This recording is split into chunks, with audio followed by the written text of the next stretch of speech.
In the expanse of Grimeton's nature reserve, nestled within the Åkulla beech woods east of Varberg, lies a captivating scenery.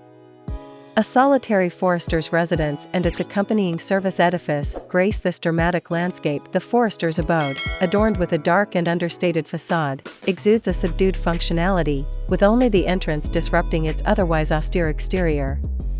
Advancing along the ridge towards the dwelling, the observer is greeted by a sightline extending through the entrance, offering a preliminary glimpse of the breathtaking panorama comprising the woods and the mist-shrouded lake, an enchanting spectacle indeed. Crafted from tarred wood, the two volumes stand upon an exposed foundation, their refinement evident in the meticulous use of cast-in-place concrete, zinc, and teak.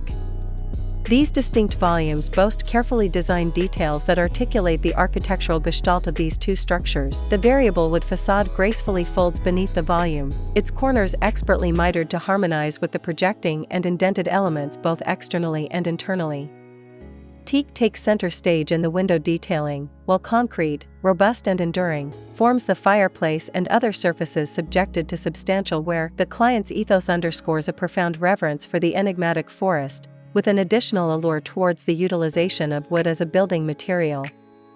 All materials employed in this endeavor embody sustainability, promising to gracefully weather the passage of time. This realm serves as the forester's workplace, a domain demanding both ample space and optimal conditions for the execution of judicious forestry practices, coupled with areas designated for rejuvenation.